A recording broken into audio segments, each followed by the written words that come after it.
Apakah udah masuk semua, Pak, untuk kawan-kawannya? Ya Pak, udah 3 orang Pak kawan yang hadir. Pak, salam, Pak Ronald. Iya Pak, hadir Pak. Oke. Berarti Pak Joshua belum masuk ya. Kemudian Pak DTM, Pak Pak Joshua Rapli. berhalangan kemungkinan Pak. Oh, Pak Rapli tadi sudah ada WA.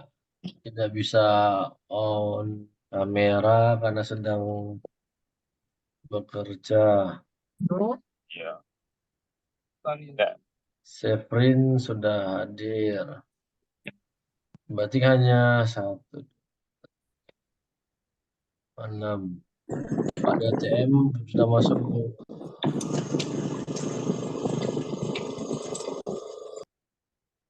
Pak DTM belum masuk ya, baru 3 dari 6 orang. Pak Joshua alasannya tadi dia ada di WA Pak ya. Pak Joshua.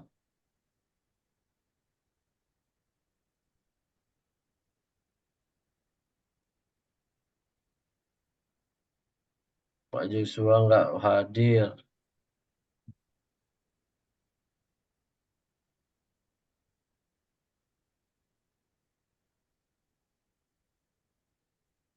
Paling tidak 5 orang hadir dah mantap.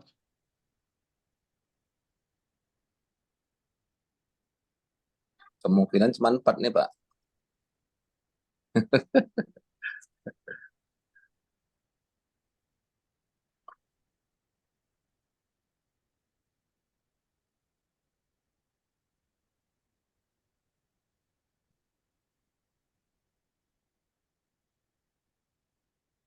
Dihubungi Pak DTM berarti yang belum masuk Pak ya. Siapa? Coba dihubungi. Apa kendalanya?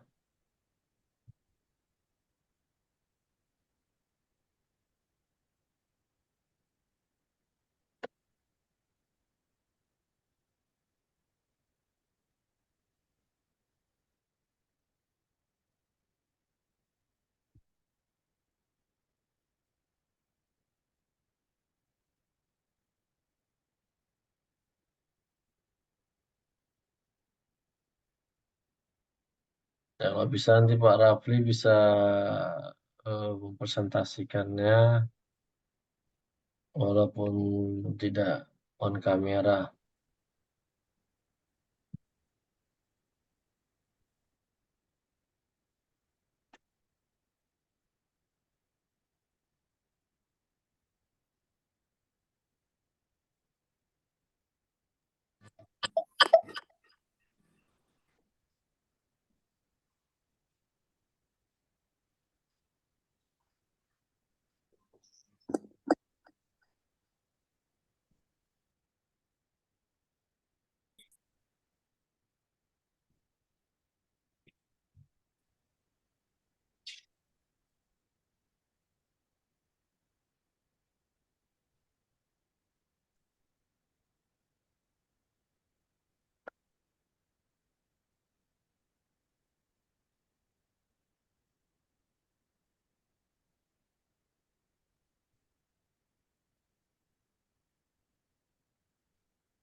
Baik Pak Salam, kalau sambil menunggu saja, dimulakan saja. Baik, saya buka dulu. Selamat sore. Assalamualaikum warahmatullahi wabarakatuh. Waalaikumsalam warahmatullahi wabarakatuh. Waalaikumsalam warahmatullahi wabarakatuh. Baik, pada hari ini kita kembali untuk melanjutkan persentase tugas jurnalnya. Pada hari ini akan dipaparkan dengan judul penemuan hukum oleh hakim dalam praktek hukum acara di peradilan agama. Nah, adapun yang akan presentasi pada hari ini pembicaranya adalah Pak Joshua Aldon Purba, Pak Ronald Togatorov. Pak Joshua Aldon tadi izin tidak bisa masuk. Kemudian Pak Salam Pranata, Pak DTM Muhammad Saputra, kemudian Syefrin Yanti Zebua dan Muhammad Pak Rafli Aditya. Yang hadir pada hari ini masih Pak Ronald, Pak Salam, sama Syefrin dengan Pak Rafli tadi off kamera. Untuk mempersingkat waktu supaya juga bisa kita hemat untuk tanya jawab nantinya, saya persilakan untuk kelompok yang akan memaparkan materi tugasnya pada hari ini. Silakan waktu dan layar dipersilakan. Siapkan Pak Ronald. Baik Pak Salam. Lanjut Pak. Baik Bapak Ibu. Selamat sore untuk kita semua. Terima kasih kepada teman-teman yang sudah bisa hadir pada sore hari ini. Yang kami hormati Bapak Muhammad Mahendra Maskur Sinaga, SHMH, sebagai dosen pengampu mata kuliah hukum acara. Izinkan kami untuk memperkenalkan teman-teman kelompok kami, kelompok 2, hukum acara. 1. Joshua Aldon Purba, NPM 231-6132. 2. Ronald Togatorov, NPM 231-6133. 3. Salam Pranata, NPM 231 6034. 4. DTM Muhammad Saputra NPM 231 6182. 5. Seprinianti Jebua NPM 231 6192. 6. Muhammad Rapli Aditya NPM 231 6188. Baik Bapak Ibu, sebelum kami mempresentasikan tugas kami dengan judul penemuan hukum oleh hakim dalam praktek hukum acara di peradilan agama. Abstrak.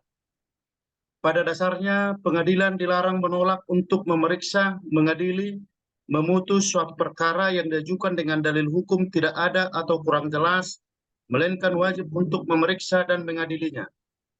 Ketentuan pasal ini memberi makna bahwa hakim sebagai organ utama pengadilan dan sebagai pelaksana kekuasaan kehakiman, wajib hukumnya bagi hakim untuk menemukan hukumnya dalam suatu perkara meskipun ketentuan hukumnya tidak ada atau kurang jelas. Undang-Undang Nomor 48 Tahun 2009 Pasal 5 Ayat 1 menjelaskan bahwa hakim wajib menggali, mengikuti, dan memahami nilai-nilai hukum dan rasa keadilan yang hidup dalam masyarakat.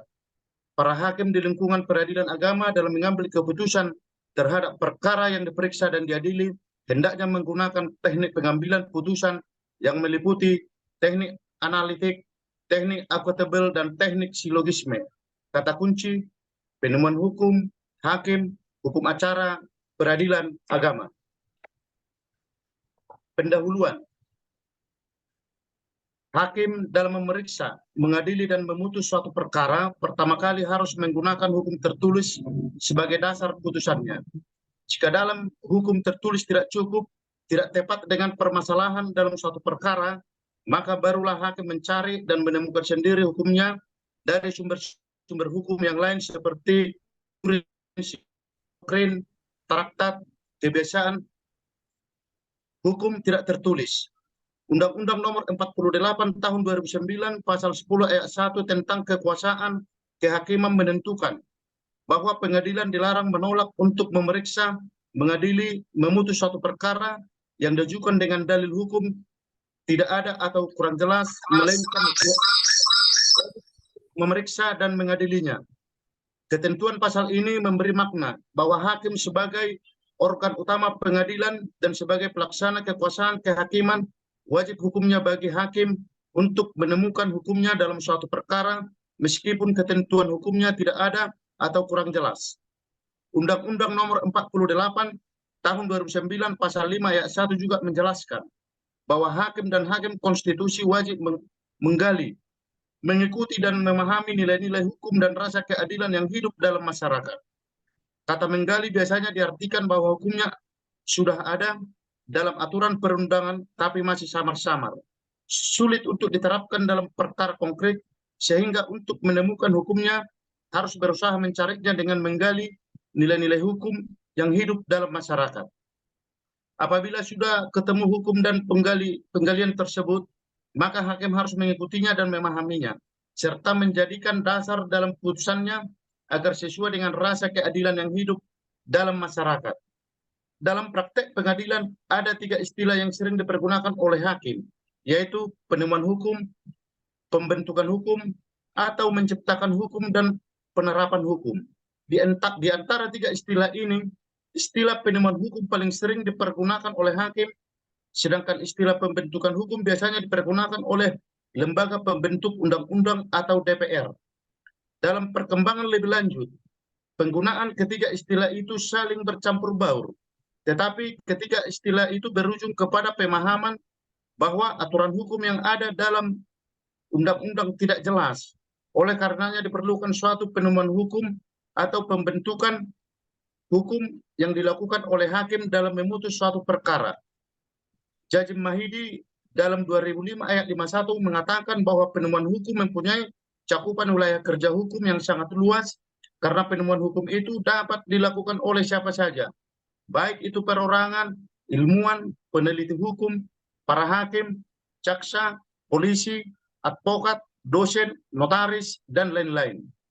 Akan tetapi menurut Sudikno Mertokusumo 2007 ayat 5, profesi yang paling banyak melakukan penemuan hukum adalah para hakim, karena setiap harinya hakim dihadapkan pada peristiwa konkret atau konflik yang harus diselesaikan.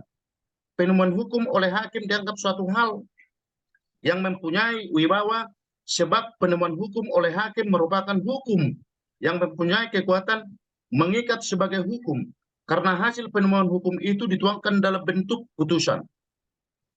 Berangkat dari hal tersebut di atas, penulis merasa terpanggil untuk menulis tentang penemuan hukum oleh hakim, sebab berdasarkan hasil monitoring ke daerah-daerah dalam rangka bintek hukum acara di lingkungan peradilan agama, banyak putusan yang tidak sesuai dengan prinsip keadilan, kepastian hukum, dan kemanfaatan yang seharusnya harus ada dalam putusan tersebut. Hal ini disebabkan para hakim masih banyak yang belum memahami tentang cara menemukan hukum untuk diterapkan dalam peristiwa konkret yang sedang diadilinya. Metode penemuan hukum.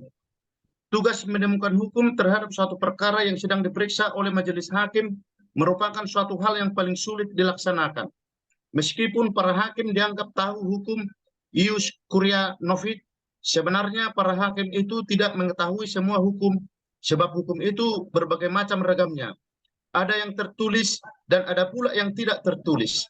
Tetapi hakim harus mengadili dengan benar terhadap perkara yang diajukan kepadanya. Ia tidak boleh menolak suatu perkara dengan alasan hukum tidak ada ataupun belum jelas, melainkan ia wajib mengadilinya. Sebagai penegak hukum, ia wajib menggali, mengikuti, dan memahami nilai hukum yang hidup dalam masyarakat. Lihat pasal 27 Undang-Undang Nomor 14 Tahun 1970 tentang ketentuan-ketentuan pokok kekuasaan kehakiman. Hakim dalam mengadili suatu perkara yang diajukan kepadanya harus mengetahui dengan jelas tentang fakta dan peristiwa yang ada dalam perkara tersebut. Oleh karena itu, majelis hakim sebelum menjatuhkan putusannya terlebih dahulu harus menemukan fakta dan peristiwa yang terungkap dari penggugat dan tergugat, serta alat-alat bukti yang diajukan oleh para pihak dalam persidangan. Terhadap hal yang terakhir ini, majelis hakim harus mengonstatir dan mengkualifikasi peristiwa dan fakta tersebut sehingga ditemukan peristiwa atau fakta yang konkret. Setelah majelis hakim menemukan peristiwa dan fakta secara objektif, maka majelis hakim berusaha menemukan hukumnya secara tepat dan akurat terhadap peristiwa yang terjadi itu.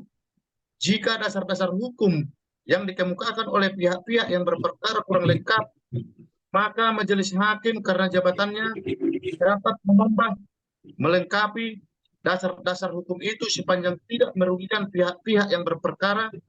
Bisa dilihat di pasal 178 ayat 1 HIR dan pasal 189 ayat 1 RBG. Dalam usaha menemukan hukum terhadap suatu perkara yang sedang diperiksa dalam persidangan, majelis hakim dapat mencarinya dalam kitab-kitab perundang-undangan sebagai hukum yang tertulis. 2. Kepala adat dan penasihat agama sebagaimana tersebut dalam pasal 44 dan 15 ordonansi adat bagi hukum yang tidak tertulis. 3. Sumber jurisprudensi, dengan catatan bahwa hakim sama sekali tidak boleh terikat dengan putusan-putusan yang terdahulu itu. Ia tidak dapat menyimpang dan berbeda pendapat jika ia yakin terdapat ketidakbenaran atas putusan atau tidak sesuai dengan perkembangan hukum kontemporer. Tetapi hakim dapat berpedoman sepanjang putusan tersebut dapat memenuhi rasa keadilan bagi pihak-pihak yang berperkara. 4. Tulisan-tulisan ilmiah para pakar hukum dan buku-buku ilmu pengetahuan lain yang ada sangkut pautnya dengan perkara yang sedang diperiksa itu. Hakim menemukan hukum melalui sumber-sumber sebagaimana tersebut di atas. Jika tidak diketemukan dalam sumber-sumber tersebut, maka ia harus mencarinya dengan mempergunakan metode interpretasi dan konstruksi. Metode interpretasi adalah penafsiran terhadap teks undang-undang masih tetap berpegang pada bunyi teks itu.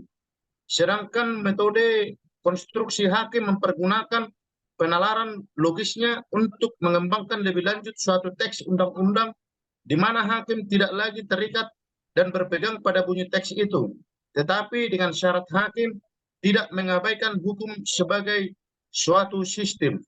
Ahmad Ali SH.MH 1996 ayat 167. Dahulu dikenal dengan doktrin Sinclair yang mengatakan bahwa penemuan oleh hakim hanya boleh dilakukan kalau peraturannya belum ada untuk suatu kasus in concreto, atau peraturannya sudah ada tetapi belum jelas. Di luar ketentuan ini, penemuan hukum oleh hakim tidak dibenarkan atau tidak ada. Tetapi sekarang doktrin Sinclair ini sudah banyak ditinggalkan sebab sekarang muncul doktrin baru yang menganggap bahwa hakim dalam setiap putusannya selalu melakukan penemuan hukum karena bahasa hukum senantiasa terlalu miskin bagi pikiran manusia yang sangat bernuansa. Dalam arus globalisasi seperti sekarang ini, banyak hal terus berkembang dan memerlukan interpretasi. Sedangkan peraturan perundang-undangan banyak yang statis dan lamban dan menyesuaikan diri dengan kondisi perubahan zaman. Penemuan hukum dengan metode interpretasi. Di Indonesia, metode interpretasi dapat dibedakan jenis-jenisnya sebagai berikut. A. Metode penafsiran substantif. Metode penafsiran seperti ini adalah di mana hakim harus menerapkan suatu teks undang-undang terhadap kasus in concreto dengan belum memasuki rapat penggunaan penalaran yang lebih rumit, tetapi sekedar menerapkan silogisme. B. Metode penafsiran gramatikal. Peraturan perundang-undangan dituangkan dalam bentuk bahasa tertulis, putusan pengadilan juga disusun dalam bahasa yang logis sistematis. Untuk mengetahui makna ketentuan undang-undang yang belum jelas, perlu ditafsirkan dengan menguraikannya menurut bahasa umum sehari-hari. Metode penafsiran gramatikal ini merupakan penafsiran yang paling sederhana dibandingkan penafsiran yang lain. C. Metode penafsiran sistematis atau logis. Menafsirkan peraturan perundang-undangan dengan menghubungkannya dengan peraturan hukum atau undang-undang lain atau dengan keseluruhan sistem hukum. Dalam metode penafsiran ini, hukum dilihat sebagai satu kesatuan yang utuh, tidak merupakan bagian yang berdiri sendiri, tetapi merupakan bagian dari suatu sistem. D. Metode penafsiran historis. Penafsiran historis adalah penafsiran yang didasarkan kepada sejarah terjadinya peraturan tersebut. Dalam praktik peradilan, penafsiran historis dapat dibedakan antara penafsiran menurut sejarah lahirnya undang-undang dengan penafsiran menurut sejarah hukum. Intervensi menurut sejarah undang-undang historis adalah mencari maksud dari perundang-undangan itu seperti apa yang dilihat oleh pembuat undang-undang ketika undang-undang itu dibentuk dulu. Di sini kehendak pembuat undang-undang yang menentukan. Interpretasi menurut sejarah hukum res historis adalah metode interpretasi yang ingin memahami undang-undang dalam konteks seluruh ajaran hukum. Jika kita ingin mengetahui makna yang terkandung dalam suatu peraturan perundang-undangan, tidak cukup dilihat pada sejarah lahirnya undang-undang itu saja, melainkan juga harus diteliti lebih jauh proses sejarah yang mendahulinya. Ibid ayat 179. E. Metode penafsiran sosiologis atau teleologis. Metode ini menerapkan makna undang-undang berdasarkan tujuan kemasyarakatan. Di sini hakim menafsirkan undang-undang sesuai dengan tujuan pembentuk undang-undang. Titik beratnya adalah pada tujuan undang-undang itu dibuat, bukan pada bunyi kata-katanya saja. Peraturan perundang-undangan yang telah usang disesuaikan penggunaannya dengan menghubungkan dengan kondisi dan situasi saat ini atau situasi sosial yang baru. F. Metode penafsiran komparatif. Interpretasi komparatif adalah metode penafsiran undang-undang dengan memperbandingkan antara berbagai sistem hukum. Penafsiran model ini paling banyak dipergunakan dalam bidang hukum perjanjian internasional. Di luar hukum internasional, penafsiran komparatif sangat jarang dipakai. G. Metode penafsiran restriktif. Interpretasi restriktif adalah penafsiran untuk menjelaskan undang-undang dengan cara ruang lingkup ketentuan undang-undang itu dibatasi dengan mempersempit arti suatu peraturan dengan bertitik tolak pada artinya menurut bahasa. H. Metode penafsiran futuristis. Interpretasi futuristis adalah penafsiran undang-undang yang bersifat antisipasi dengan berpedoman kepada undang-undang yang belum mempunyai kekuatan hukum, ius constituendum.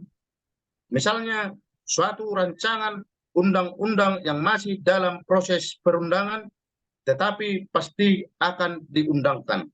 Persentase selanjutnya akan dibacakan Bapak Salam Pranata. Kami persilahkan dengan hormat.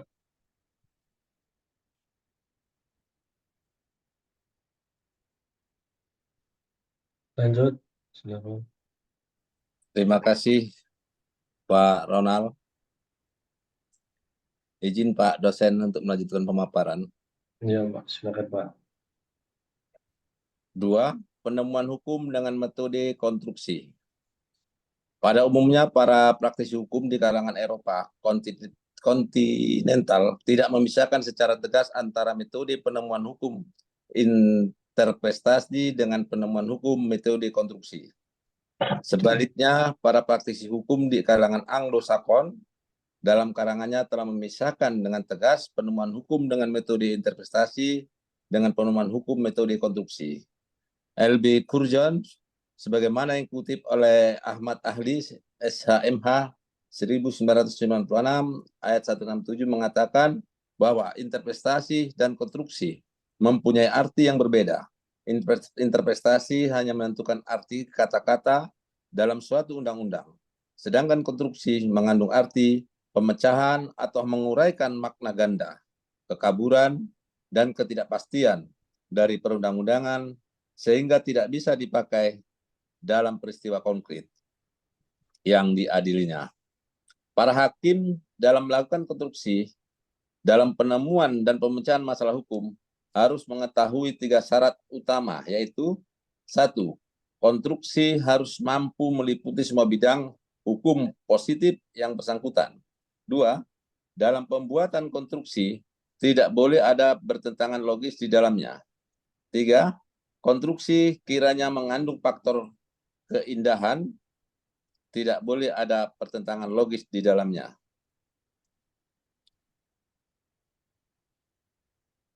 Ulang Pak, ulang nomor 3. Konstruksi kiranya mengandung faktor keindahan dalam arti tidak dibuat-buat.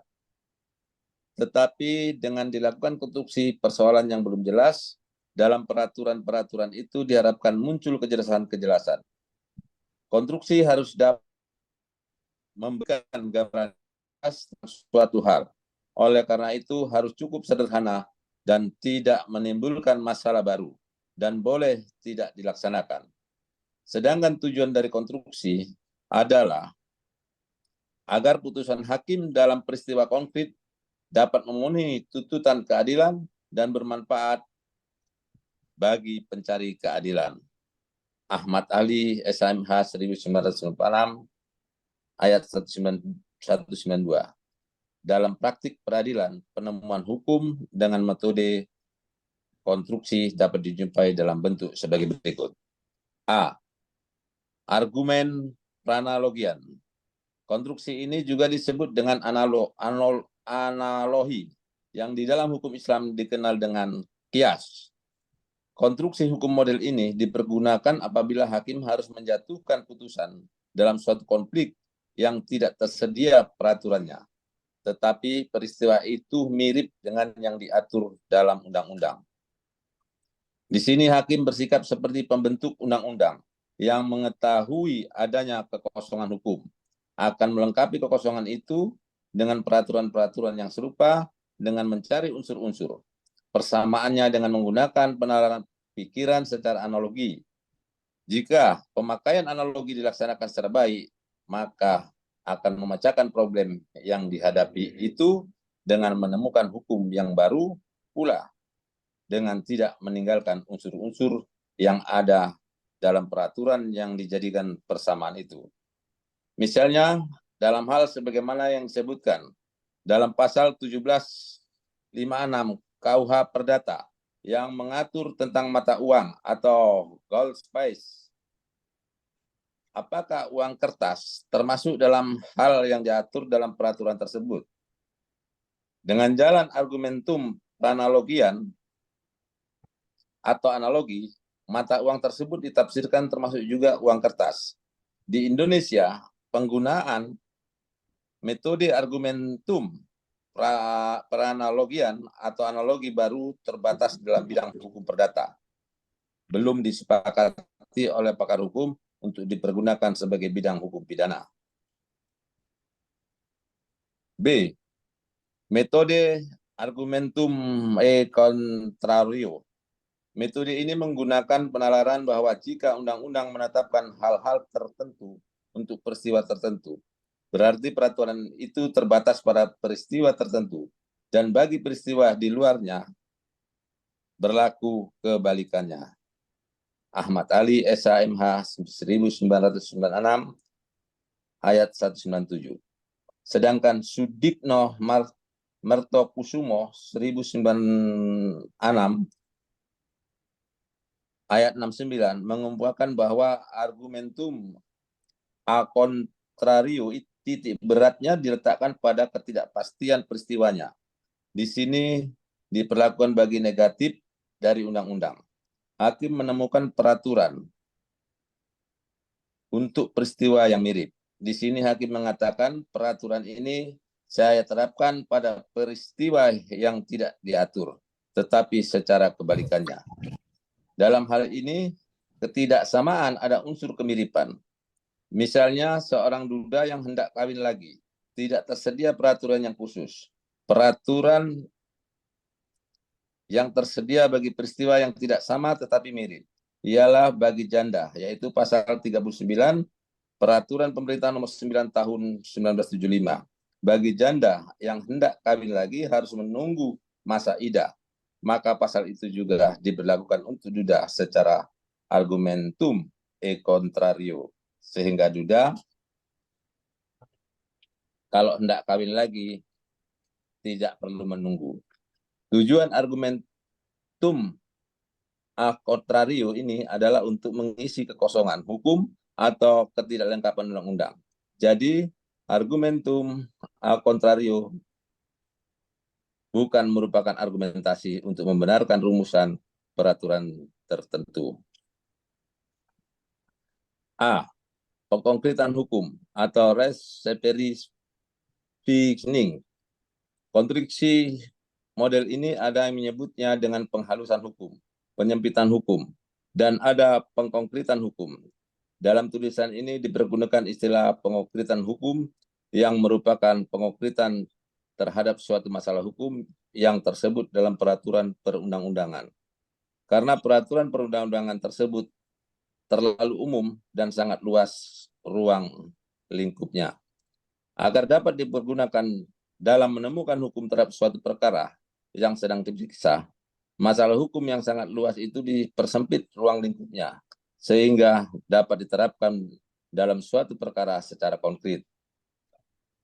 Dalam pengkonkretan hukum ini, dibentuk pengecualian-pengecualian atau penyimpangan-penyimpangan dari peraturan-peraturan yang bersifat umum, yang kemudian diterapkan kepada peristiwa yang bersifat khusus dengan penjelasan atau konstruksi dengan memberi ciri-ciri, misalnya pengertian melawan hukum dalam pasal 1365 KUH Perdata yang luas ruang lingkupnya, karena dalam peraturan itu tidak dijelaskan tentang apakah kerugian harus diganti juga oleh yang dirugikan. Yang ikut bersalah menyebabkan kerugian. Tetapi dalam jurisprudensi ditentukan bahwa Kalau ada kesalahan pada yang dirugikan, ini hanya dapat menuntut sebagian dari kerugian yang diakibatkan olehnya. Jadi di sini ada pengkonkretan ruang lingkup tentang pengertian pembuatan melawan hukum Sudikno Mertokusumo 1996 ayat 69. B. Fiksi hukum. Metode fiksi sebagai penemuan hukum ini sebenarnya berdasarkan asas in dubio pro reo, yaitu asas yang menyatakan bahwa setiap orang dianggap mengetahui hukum. Pada fiksi hukum, pembentuk undang-undang dengan sadar menerima sesuatu yang bertentangan dengan kenyataan sebagai kenyataan yang nyata. Ahmad Ali, SHMH 1996, ayat 200. Fiksi adalah metode penemuan hukum yang mengemukakan fakta-fakta baru kepada kita, sehingga tampil suatu personifikasi baru di hadapan kita. Sucipto Raharjo 1982 ayat 136. Adapun fungsi dari fiksi hukum ini, di samping untuk memenuhi hasrat untuk menciptakan stabilitas hukum, juga utamanya untuk mengisi kekosongan undang-undang. Menurut Ahmad Ali SHMH 1996 ayat 200, harus dibedakan antara fiksi yang sudah tertuang dalam putusan hakim, bukan lagi fiksi, melainkan telah menjadi jadge madelau dengan menjadi kenyataan. Dalam kaitan ini, Scholten berpendapat bahwa fiksi itu hanya berfungsi pada saat-saat peralihan, dan manakala peralihan usai berakhir pula fungsi fiksi itu. Jadi dalam fiksi hukum, setiap orang mengetahui semua ketentuan hukum yang berlaku, dan hal ini sangat diperlukan oleh hakim dalam praktik hukum. Fiksi hukum sangat bermanfaat untuk mengajukan hukum, yaitu untuk mengatasi benturan antara tuntutan-tuntutan baru dan sistem yang ada. Hakim dalam menghubungkan antara teks undang-undang dengan suatu peristiwa konkret yang diadilinya wajib menggunakan pikiran dan nalarnya untuk memilih metode penemuan mana yang paling cocok dan relevan untuk diterapkan dalam suatu perkara. Hakim harus jeli dan memiliki profesionalisme tinggi dalam menerapkan metode penemuan hukum sebagaimana tersebut di atas. Apabila seorang hakim dapat mempergunakan metode hukum yang relevan dan sesuai dengan yang diharapkan dalam kasus yang sedang diperiksanya, maka putusan yang dilahirkan akan mempunyai nilai keadilan dan kemanfaatan bagi pencari keadilan. Hakim dalam menghubungkan antara teks undang-undang dengan suatu peristiwa konkret yang diadilnya wajib menggunakan pikiran dan nalarnya untuk memilih metode penemuan mana yang paling cocok dan relevan untuk diterapkan dalam suatu perkara. Hakim harus jeli dan memiliki profesionalisme tinggi yang dalam menerapkan metode penemuan hukum sebagaimana tersebut di atas. Apabila seorang hakim dapat mempergunakan metode hukum yang relevan dan sesuai dengan yang diharapkan dalam kasus yang sedang diperiksanya, maka putusan yang dilahirkan akan mempunyai nilai keadilan dan kemanfaatan bagi pencari keadilan. Untuk selanjutnya, kita beri kesempatan kepada Pak DTM Muhammad Saputra. Pak Muhammad Saputra, dipersilakan. Terima kasih, Pak dosen. Ya, silakan. Baik. Assalamualaikum warahmatullahi wabarakatuh. Terima kasih atas kesempatan yang diberikan. Izinkan Pak melanjutkan presentasi. 3. Metode hermeneutika hukum.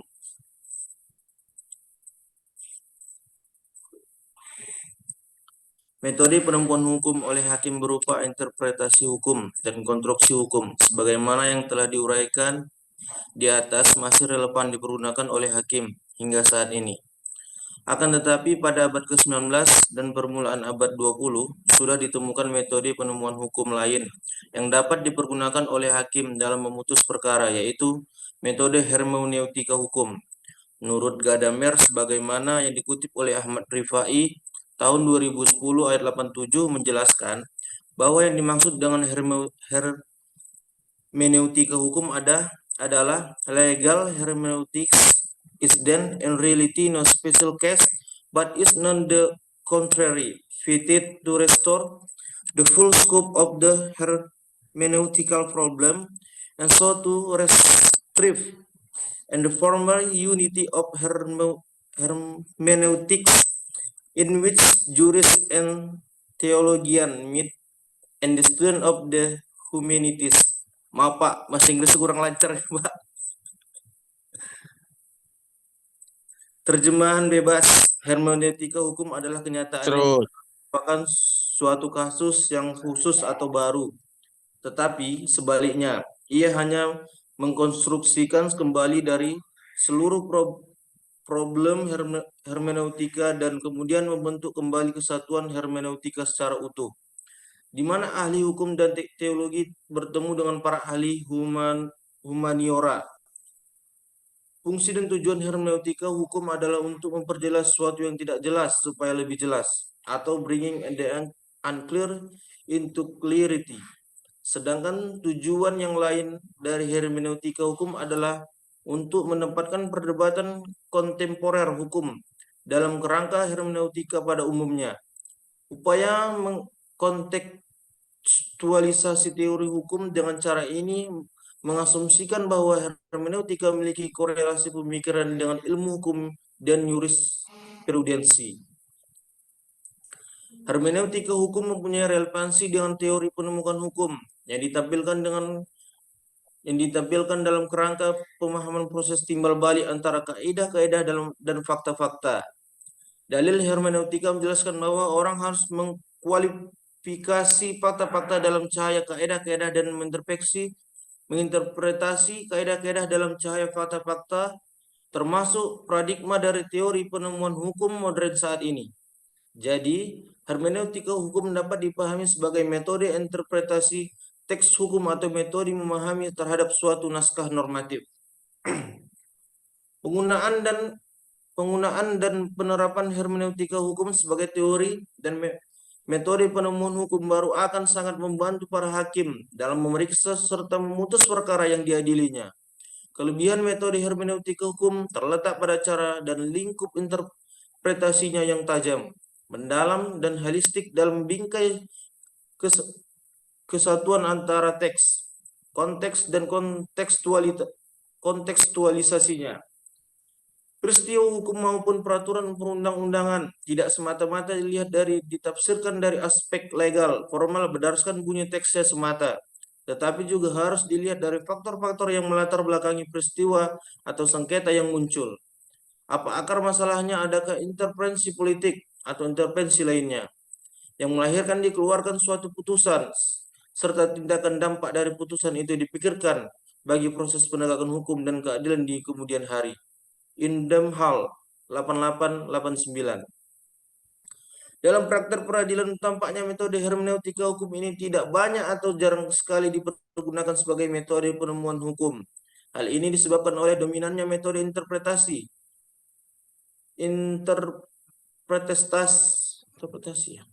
dan konstruksi hukum yang sudah sangat mengakar dalam praktek di peradilan Indonesia. Mungkin juga para hakim belum begitu familiar dengan metode hermeneutika ini sehingga tidak menggunakannya dalam penemuan hukum. Padahal metode ini dianggap paling baik sebab ia merupakan suatu metode menginterpretasikan teks hukum yang tidak semata-mata melihat teksnya saja, tetapi juga konteks hukum itu dilahirkan serta bagaimana kontekstualisasi atau penerapan hukumnya di masa kini dan masa mendatang. C. Teknik pengambilan putusan. Acara bimbingan teknis atau BINTEK tahun 2010 yang diselenggarakan di Banjarmasin, Manado, Makassar, dan Palembang untuk sebahagian hakim tinggi Pengadilan Tinggi Agama seluruh Indonesia telah dilaksanakan pelatihan tentang peningkatan mutu putusan hakim dengan cara meningkatkan keterampilan dalam metode dan teknik pengambilan putusan oleh hakim dalam memutus suatu perkara. BINTEK Hakim Tinggi Pengadilan Tinggi Agama seluruh Indonesia dilaksanakan sehubungan dengan pengamatan selama ini bahwa putusan pengadilan agama dan pengadilan tinggi agama masih sangat lemah dan pertimbangan hukumnya. Menurut Haji Taufik SH tahun 1995 ayat 19, Kelemahan putusan pengadilan agama di samping terletak pada kurangan fakta, juga kurangnya penganalisaan dan penilaian terhadap fakta. Penganalisaan mereka terhadap fakta untuk disubuhkan kepada fakta yang benar atau diskonstatir, tidak tajam. Hal ini dikarenakan kurang tajamnya penggunaan metode induksinya, proses pikir yang bertolak dari sejumlah fenomena individual untuk mengambil kesimpulan dalam suatu masalah hukum juga masih sangat kurang. Mereka juga sangat kurang dalam hal menggunakan metode generalisasi, analogi induktif, dan kasual. Data yang diproses oleh mereka sangat minim karena mereka kurang memahami tentang konsep fakta dan konsep hukum yang harus ada mereka pergunakan. Penganalisaan terhadap fakta yang telah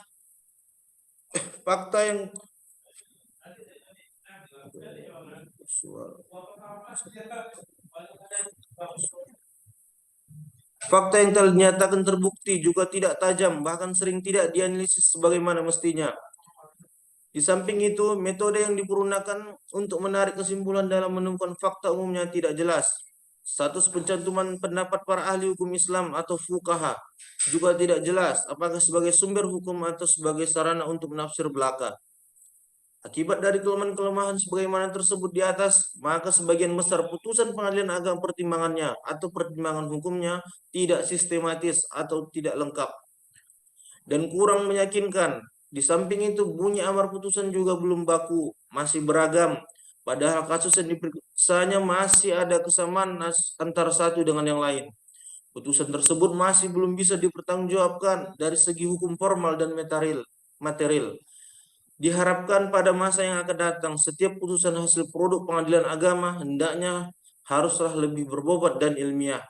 Sehubungan dengan hal ini, diharapkan kepada hakim di lingkungan peradilan agama agar dalam memutus suatu perkara haruslah memperhatikan dengan seksama dengan tahapan-tahapan yang harus diambil dan dilalui sebelum putusan itu dijatuhkan.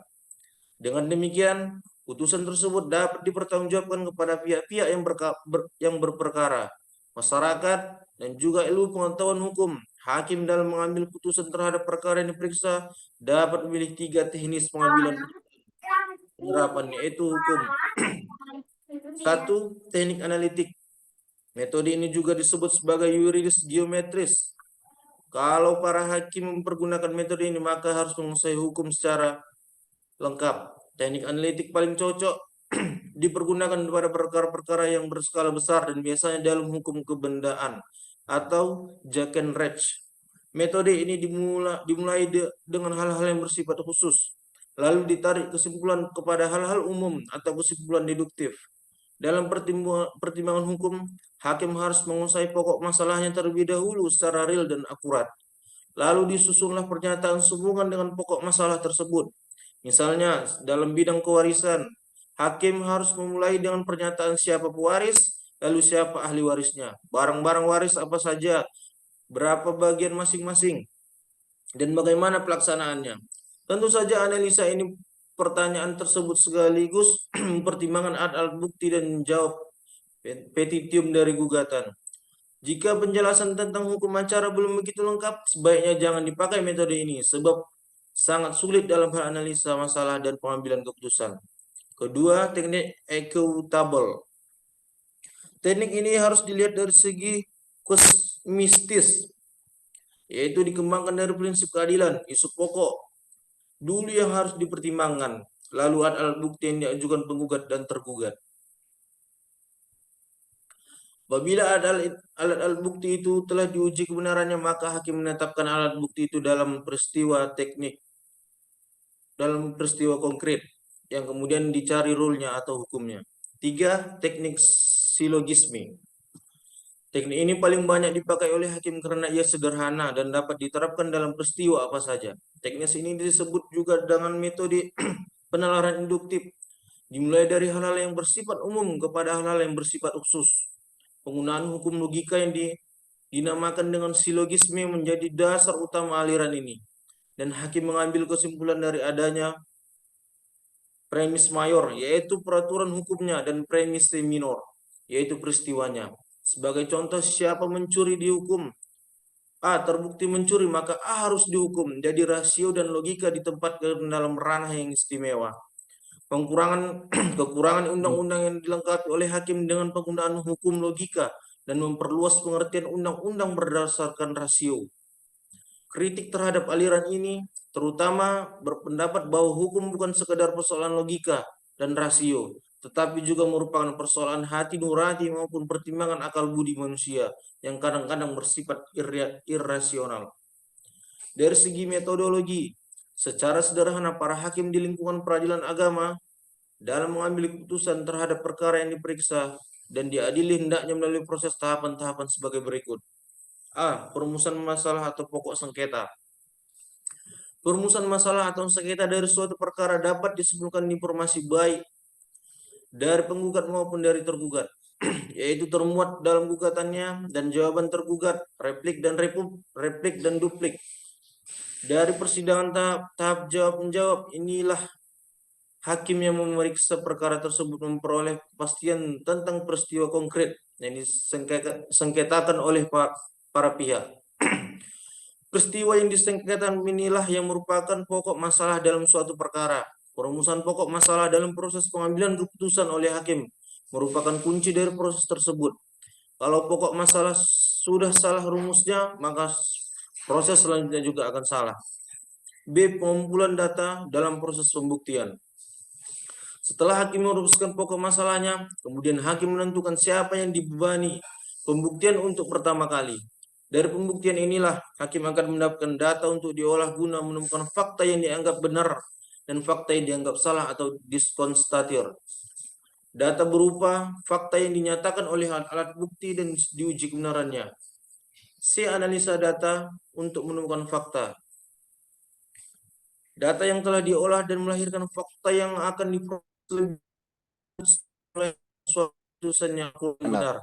Menurut Black's Law Dictionary sebagai yang ditulis oleh Haji Taufik, Sarjana Hukum 1995 ayat 8, fakta adalah kegiatan yang dilaksanakan atau sesuatu yang dikerjakan dan kejadian yang sedang berlangsung dan kejadian yang benar-benar telah terwujud atau kejadian yang telah terwujud dalam waktu dan ruang atau peristiwa fisik atau mental yang telah menjelma dalam ruang. Jadi, fakta itu dapat berupa keadaan suatu benda, gerakan, kejadian, atau kualitas suatu yang benar-benar ada. Fakta bisa berbentuk eksistensi suatu benda, atau kejadian yang benar-benar wujud dalam kenyataannya ruang dan waktu. Fakta berbeda dengan angan-angan, fiksi dan pendapat seseorang. Fakta ditentukan berdasarkan pembuktian. Fakta berbeda dengan hukum. Hukum merupakan asas, sedangkan fakta merupakan kejadian. Hukum sesuatu yang dihayati, sedangkan fakta sesuatu yang wujud. Hukum merupakan tentang hak dan kewajiban, sedangkan fakta merupakan kejadian yang sesuai dan bertentangan dengan hukum. Hukum dan kebiasaan. Putusan hakim dan ilmu pengetahuan hukum, sedangkan fakta ditemukan dari pembuktian suatu peristiwa dengan mendengarkan keterangan para saksi dan para ahli. Fakta ada yang sederhana dan ada pula yang kompleks. Ada yang ditemukan dengan hanya keterangan para saksi, tapi ada juga yang harus ditemukan dengan penelaran dari berbagai fakta. Haji Taufik S.H. tahun 1995 ayat 9. A. Penentuan hukum dan penerapannya. Setelah fakta yang dianggap benar ditemukan, selanjutnya hakim menemukan dan menerapkan hukumnya. Menemukan hukum tidak hanya sekedar mencari undang-undangnya untuk dapat diterapkan pada peristiwa yang konkret, tetapi yang dicarikan hukumnya untuk diterapkan pada suatu peristiwa yang konkret. Kegiatan ini adalah semudah yang dibayangkan. Kegiatan ini tidaklah semudah yang dibayangkan.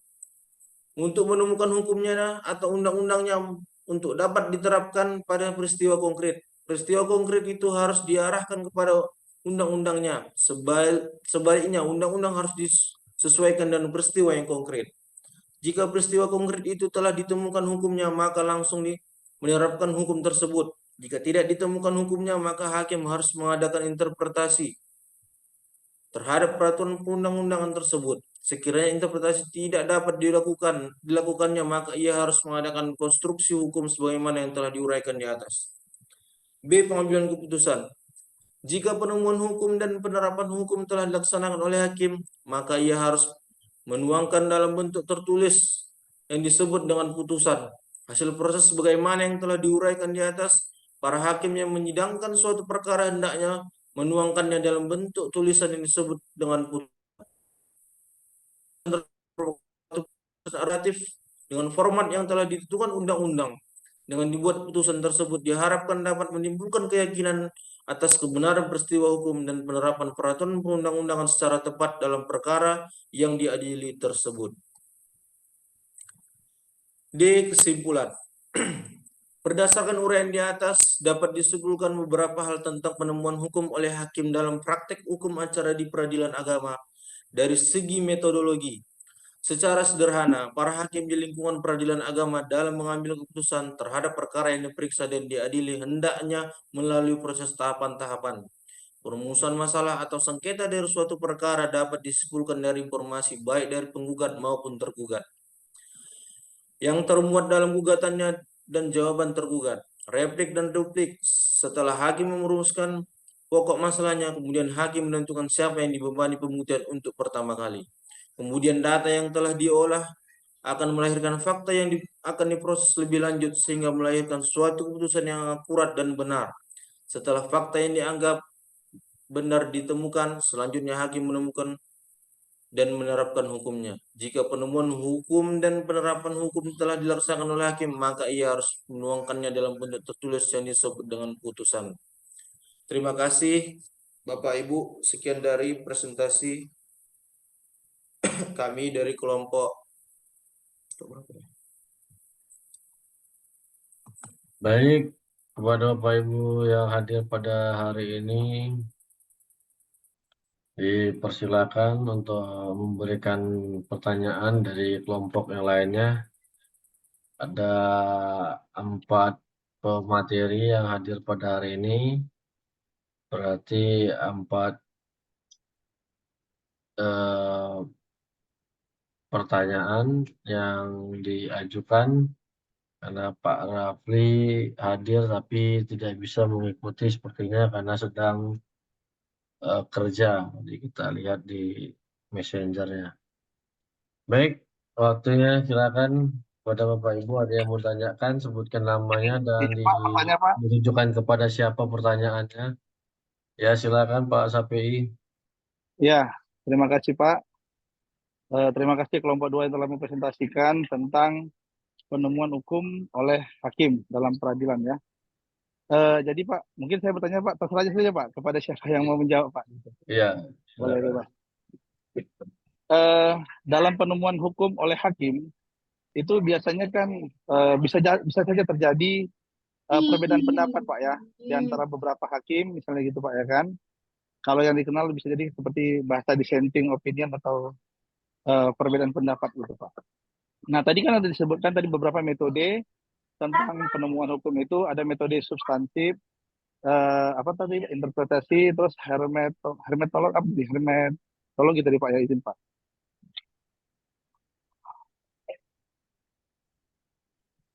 Hermeneologi ya Pak.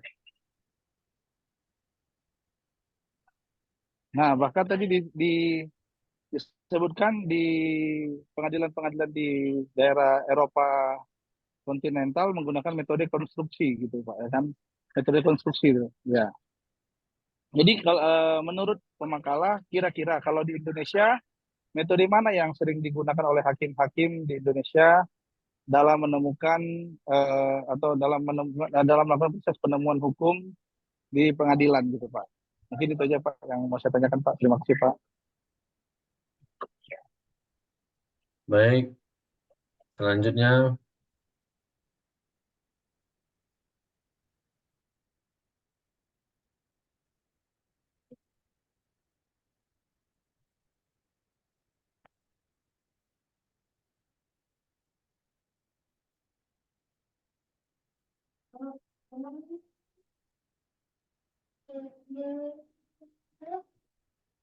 ya silakan yang lain.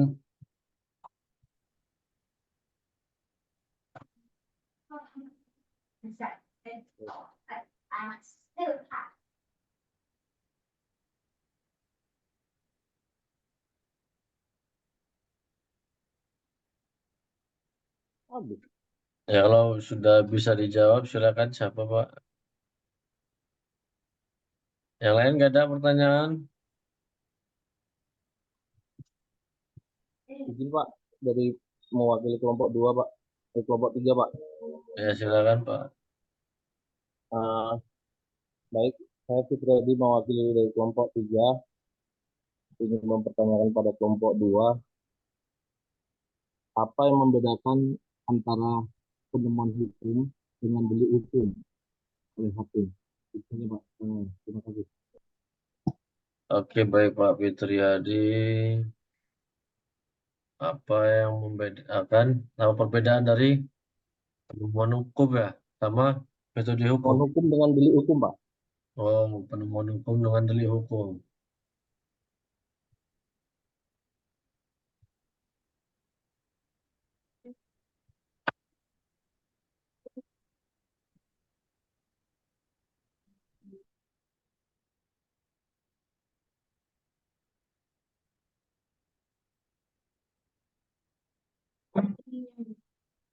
Baik, silakan dua lagi.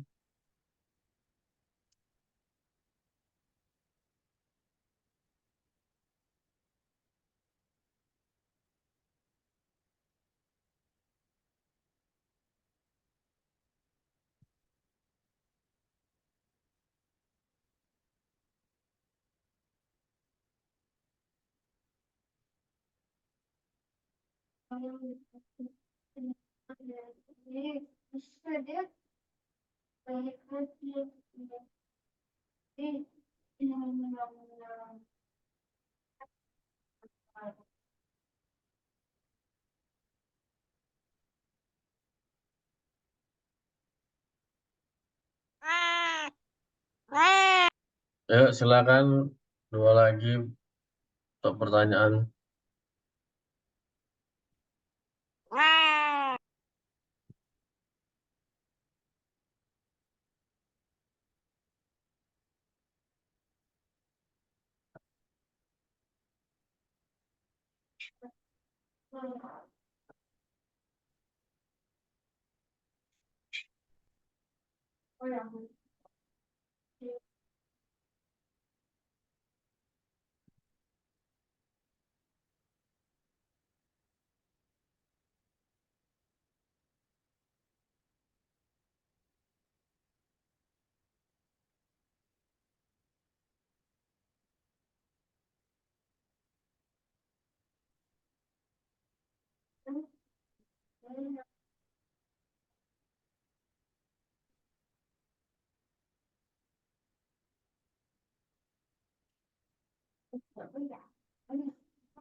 Ya, ada dua nih pertanyaan.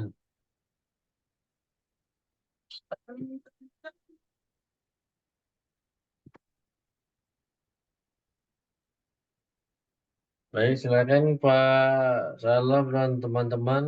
Apakah sudah bisa untuk dijawab?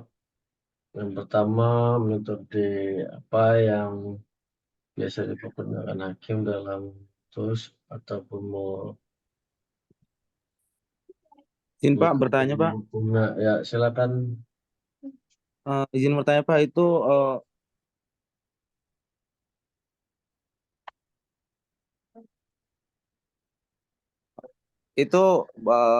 Prof Anwar Usman itu hakim juga berarti Pak. Iya. Ah, izin Pak, saya mau bertanya sama Pak Ronald Togatorov masalah putusan Mahkamah Konstitusi tentang batas usia cawapres itu. Hakim Anwar Usman itu menggunakannya dengan metode apa ya Pak? Mohon izin. Pak.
Baik, silakan ke materi ya, kalau bisa jawab silakan dijawab.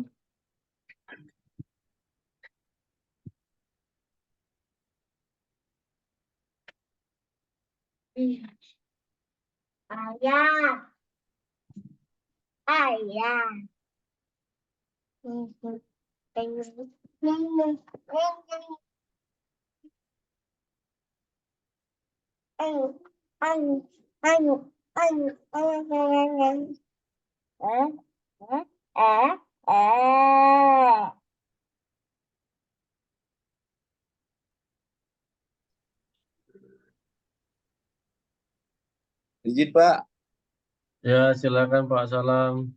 ini pertanyaan berat-berat nih Pak. Saya bisa mencoba apa lu tak menjawab apa ini pertanyaan Pak siapa tadi nomor 1 Pak? Pak Sapi. Pak Sapi ya tentang metode berarti ya, metode di Indonesia Pak ya tentang penafsirannya yang digunakan ya. Ya, silakan Pak. Kalau pandangan saya, metode di Indonesia oleh hakim untuk penafsiran ini digunakan di dalam metode penafsiran sistematis atau logis. Menafsirkan peraturan perundangan dengan menghubungkannya dengan peraturan hukum atau undang-undang lain atau dengan keseluruhan sistem hukum dalam metode penafsiran ini. Hukum dilihat sebagai satu kesatuan yang utuh, tidak merupakan bagian yang berdiri sendiri, tetapi merupakan bagian dari satu sistem. Itulah Pak, menurut saya metodenya di Indonesia itu digunakan satu kesatuan ya Pak. Jadi metode penafsiran sistematis atau logis. Terima kasih Pak. Oke.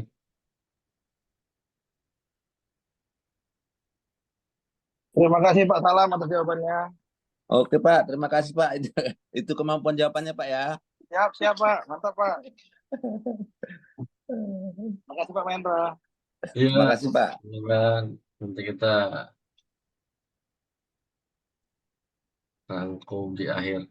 Baik, silakan ada 2 lagi atau 1 pertanyaan lagi.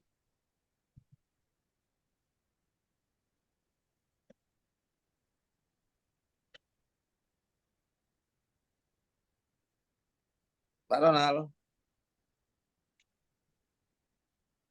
Ya, hadir Pak Lanjut, Salam. Pak Ronald. Pak DTM untuk melanjutkan pertanyaan. Pak Ronald, jawaban saya ditanya tadi dijawab. Ya Pak, sabar bentar ya Pak.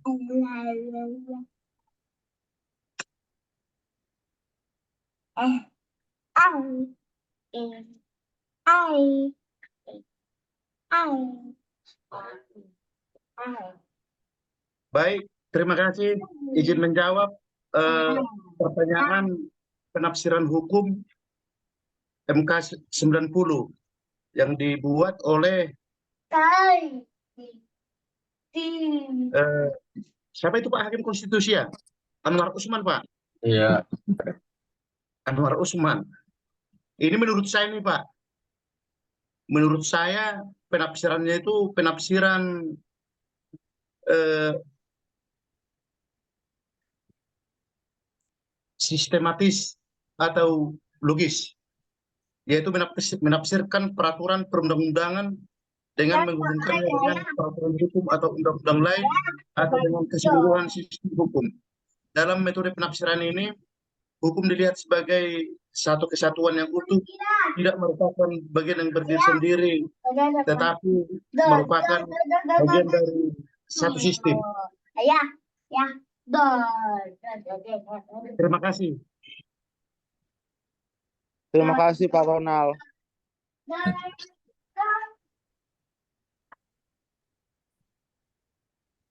Baik, tinggal pertanyaan Pak Fitriadi. Apakah Pak DTM yang menjawab atau Syifrin ya?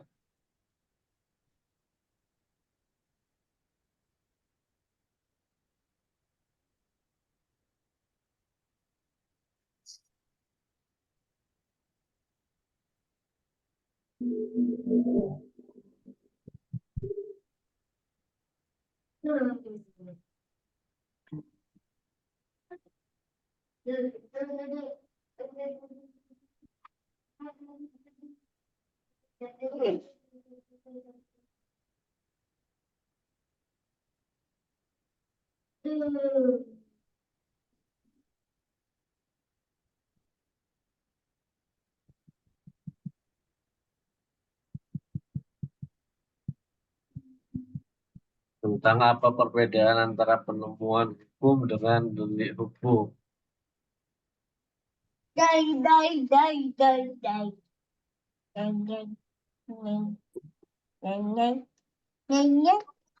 Berarti tinggal Pak DTM yang menjawab ini. Izin Pak, bisa diulang pertanyaannya Pak? Apakah jelaskan perbedaan antara penemuan hukum dengan delik hukum?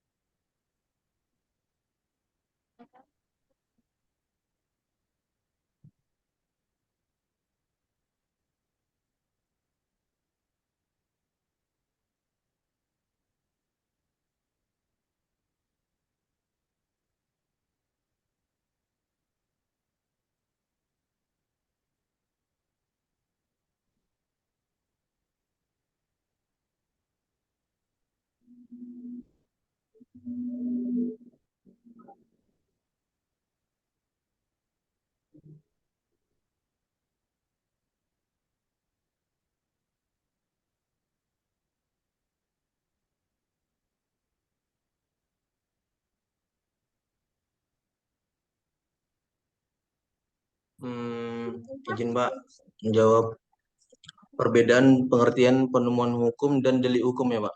Ya, Izin menjelaskan ini pendapat saya Pak. Pengertian penemuan hukum itu proses pembentukan hukum oleh hakim atau petugas-petugas hukum lainnya yang memiliki tugas melaksanakan hukum terhadap peristiwa-peristiwa hukum konkret. Penemuan hukum dilakukan karena ada kalanya undang-undang tidak lengkap atau memiliki penafsiran yang tidak jelas. Dengan demikian, hakim harus mencari hukum dan harus menemukan hukumnya. Hal ini dikenal dengan penemuan hukum pinding atau teori tentang penemuan hukum kemudian menjawab pertanyaan mengenai interpretasi atau penafsiran hukum terhadap undang-undang. Sedangkan untuk delik hukum atau tindak pidana merupakan suatu perbuatan dilarang untuk dilakukan oleh seorang atau kelompok. Jenis delik hukum. Sebenarnya Pak, kurang ngerti delik hukumnya.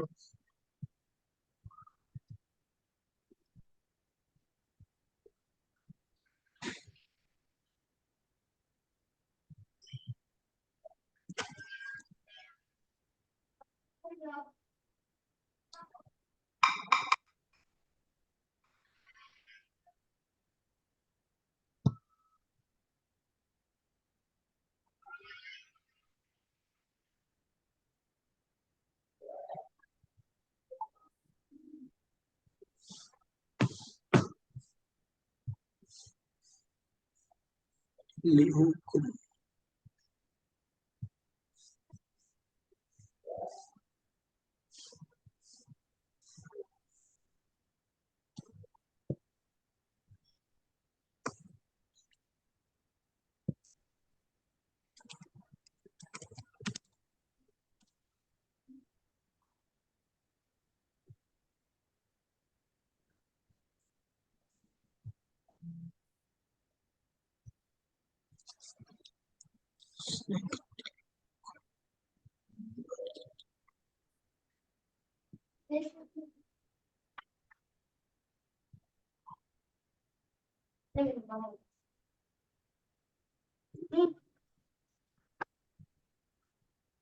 Bisa dibantu Pak Salam.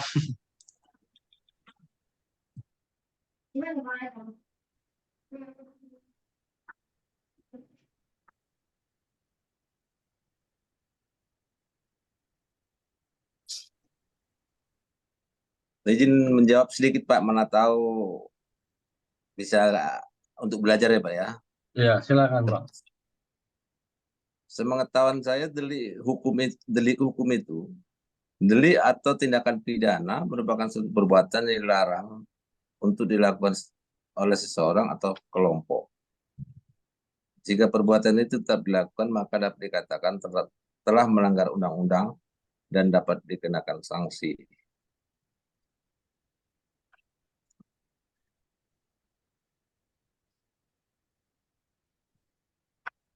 Jadi KBBI mengartikan delik hukum sebagai perbuatan yang dapat dikenakan hukuman karena merupakan pelanggaran terhadap undang-undang, tindak pidana. Kemudian definisi aduan berdasarkan KBBI adalah perihal atau perkara yang diadukan. Hal yang mengadukan secara etimologis, delik aduan berarti tidak pidana yang diadukan. Sudah pemahaman saya itu Pak tentang delik hukum. Terima kasih Pak. Baik, gimana Pak Fitriadi? Baik Pak, terima kasih atas jawaban Pak Salam dan Bang DT Muhammad Saputra. Terima kasih Pak. Baik, nah, ini ada satu pertanyaan kan untuk Syafrin. Apa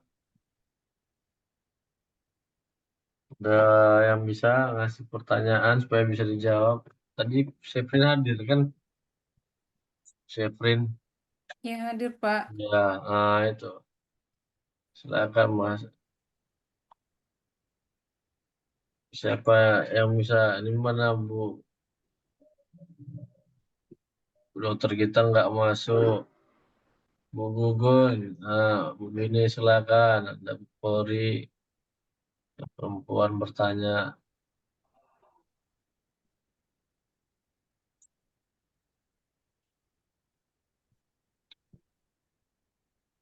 Berarti nggak ada ini yang untuk mengajukan pertanyaan kepada siapa untuk minggu depan siapa yang akan presentasi? Kelompok 3 Pak. 3 Pak. Kelompoknya siapa? Kelompok saya Pak. Oh, Pak Fitri aja. Oke, baik. Jadi dipersiapkan. Artinya materi yang mau dipresentasikan di share biar bisa saya tampilkan nantinya di layar. Baik Pak. Ya, baik. Untuk sementara kita absen terlebih dahulu untuk hari ini sebelum nanti kita closing terhadap tes hari ini. Pak Agung Saputra Bunti,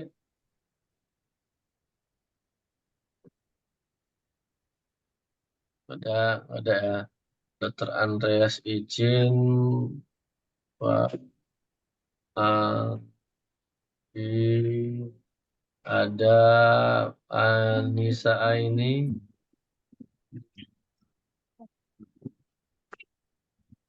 ada belum masuk ya, coba nanti disaran dicek juga. Brian Petrus Silalahi, Riantes, Hadir Pak. Oke, ada Glory, berapa David Ezra.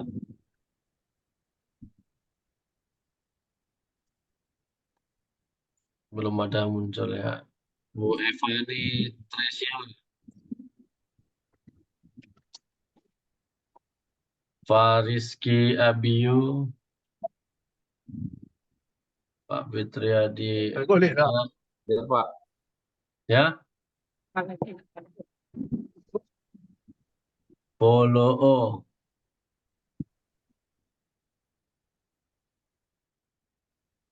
Bu Grace ada. Grace. Ada ya. Iya. Bu Gun hadir. Ya Pak Joshua izin. Bu Iya. Dokter juga izin. Bu Melda. Melda ada. Pak Rafli ada. Pak Sapi. Pak Melda hadir, Pak. Pak izin Pak, nama saya sudah dipanggil Pak. Sudah. Polo oh hadir ya. Polo. Pak izin Pak Melda hadir, Pak. Bu Melda ya. Evani Pak hadir, Pak. Pak ini.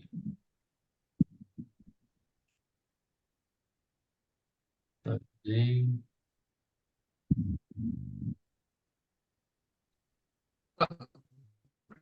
Pak hadir, Pak Rizky hadir.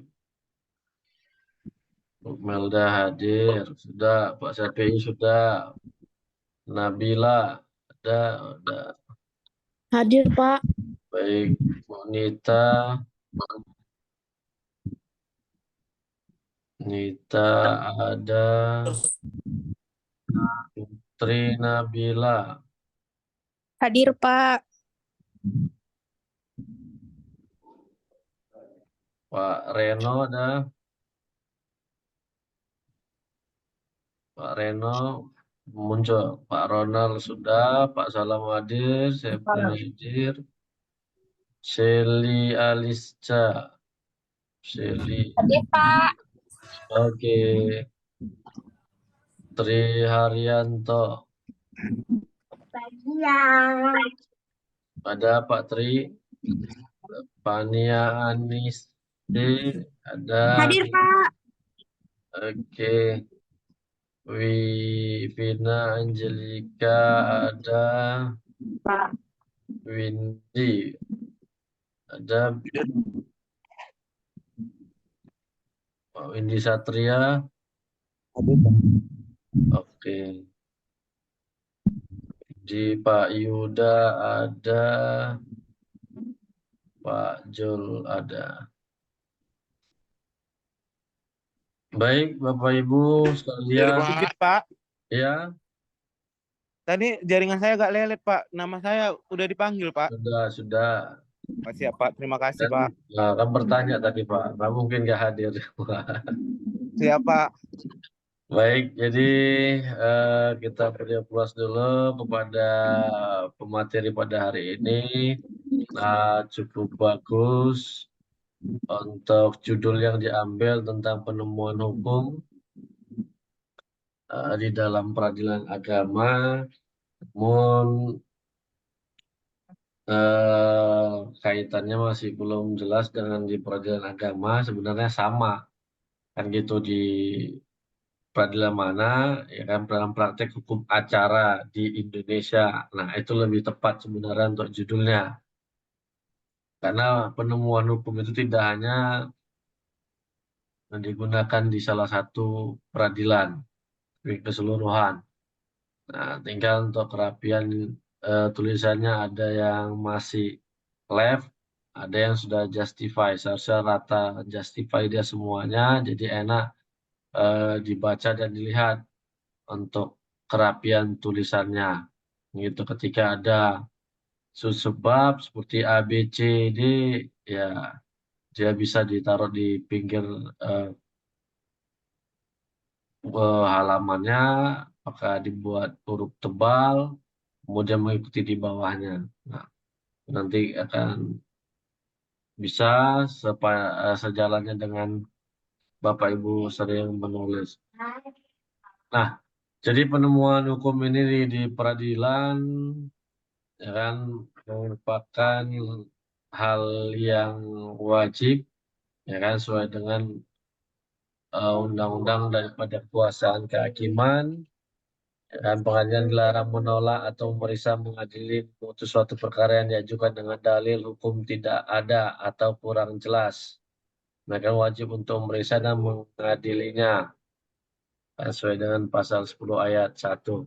Nah, kemudian saya agak koreksi dulu tadi penyebutan seperti ada nih Jazim Hamidi ya kan 2005 ayat 51 tadi kata pematerinya. Nah, ini maknanya adalah bukunya atau tulisannya tahun 2005 di halaman 51 kan gitu. Nah, jadi 51 itu adalah halamannya. 2005 itu merupakan tahun terbit bukunya gitu. Nah, ada ini namanya merupakan body note ya kan catatan badan, tetapi di dalam karya ilmiah lebih sering digunakan adalah footnote, catatan kaki. Nah, tadi ada dimasukkan ibit kan gitu. Ibit berapa tadi? Nah, ibit 179. Nah, ini merupakan catatan kaki. Posisinya adalah di akhir dari sebuah halaman. Nah, ibit itu sama dengan catatan kaki sebelumnya. Nah, 179 ini halamannya gitu dia yang membedakannya. Ibit berarti nama penulisnya, buku yang dikutip itu sama. Yang membedakan hanya halamannya. Kan seperti itu. Nah, ini menjadi koreksi nantinya Bapak Ibu bisa lebih paham kan dalam nantinya menulis sebuah karya ilmiah. Baik, jadi metode yang disampaikan oleh pemateri hari ini Pak Salam dan teman-teman merupakan sudah mengcover keseluruhan penemuan metode-metode penemuan hukum yang bisa digunakan oleh hakim dan sudah membantu juga saya menjadi referensi bagi saya dalam mengambil ataupun memutus suatu perkara yang seandainya terjadinya multitafsir ataupun belum ada aturan yang terbaru terhadap satu persoalan tersebut. Nah, jadi hampir seluruh metode-metode penemuan hukum yang disampaikan di dalam materi hari ini digunakan oleh para hakim kita berdasarkan kondisional, artinya tidak semua dipakai, tetapi memang untuk penafsiran, nah itu sering digunakan interpretasi dalam sebuah peraturan perundang-undangan di Indonesia, kan dengan penafsiran sistematis atau logis, artinya dari yang paling atas sampai dengan yang bawah, jadi memaknai tidak sepenggal. Nah, jadi metode apa yang dipergunakan hakim di Indonesia dalam mengambil metode penemuan hukumnya? Ya banyak, tetapi bisa salah satunya termasuk sistematis, ya kan? Kemudian juga kepada pendekatan sosiologis dari suatu perkara perdata bisa juga seorang hakim menafsirkan, menemukan hukum itu dengan metode sosiologis. Nah, dan juga dia secara analogi juga kan tuh. Nah, kembali tadi saya sampaikan tergantung daripada perkara yang sedang ditangani. Nah, kemudian pertanyaan dari Pak Fitriadi ya sudah cukup bagus. Jawabannya apa perbedaan daripada penemuan hukum dan delik hukum. Kalau delik ini merupakan perbuatannya, ya kan? Nah, sedangkan penemuan hukum ini adalah metodenya, ya kan? Tata cara untuk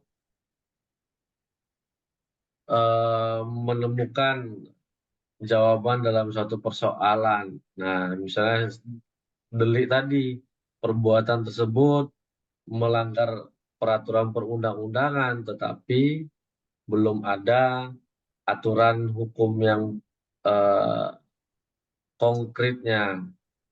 Nah, sehingga muncullah penemuan hukum ini untuk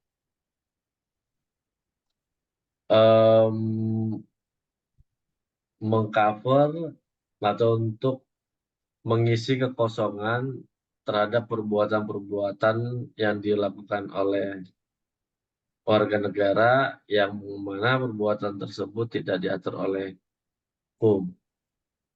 Nah, jadi ada perbuatan, baru ada penemuan, kan itu. Nah,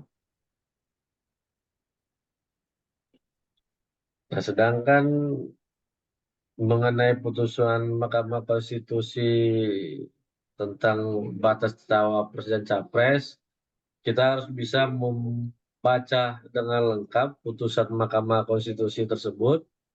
Nah, saya juga tidak membaca secara lengkap isi putusannya, hanya sepenggal dari pada saat pembacaan putusannya, dan tidak mempelajari secara lengkap, tetapi biasanya Mahkamah Konstitusi dalam memutus satu perkara sering menggunakan metode perbandingan, ya kan? Ataupun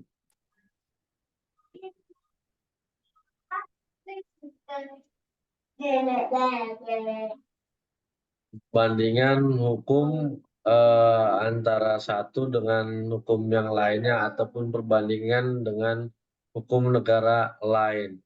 Nah, seperti di pemateri, di sini ada metode konstruksi.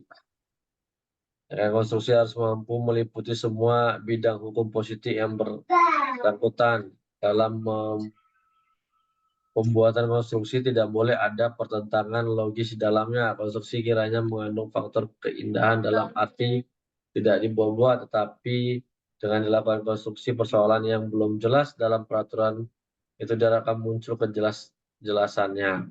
Nah, salah satunya ya hakim konstitusi bisa menggunakan metode konstruksi, artinya dia akan menelaah dulu mulai dari awal sampai dengan akhir, apakah ataupun kata demi kata klausulnya ada pertentangan apa tidak. Nah, bahkan menggunakan perbandingan hukum untuk melakukan penemuan hukum. Dilihat dengan negara-negara lain. Nah, kalau saya baca sekilas ada perbandingan batas usia dari negara lain yang dimasukkan di dalam putusan nomor 90 tersebut. Nah, jadi dasar itulah hakim mengabulkan gugatan permohonan nomor 90, walaupun ada dissenting atau beda pendapat di dalam putusan tersebut. Nah, jadi seperti itu, ya kan? Penemuan hukum ini merupakan bukan hanya di kalangan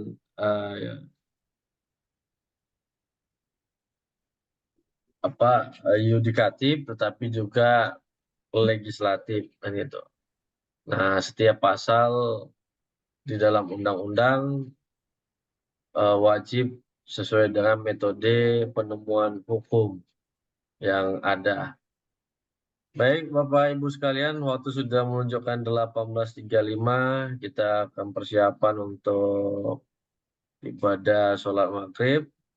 Jadi untuk itu saya akhiri pertemuan kita pada hari ini. Mudah-mudahan kita tetap dalam keadaan sehat, Kita juga berdoa kepada untuk teman kita, Bu Dokter, mudah-mudahan suami diberikan kesembuhan dan bisa kembali ke rumah seperti sedia kala. Baik, terima kasih untuk semuanya. Selamat berakhir pekan.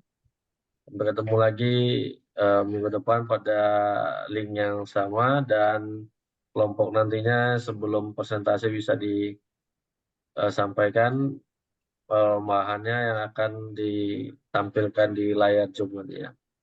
Terima kasih, saya akhiri. Wassalamualaikum warahmatullahi wabarakatuh dan selamat malam untuk kita semua. Waalaikumsalam. Waalaikumsalam warahmatullahi Terima kasih, Pak. wabarakatuh. Makasih, Ya, terima Pak. kasih.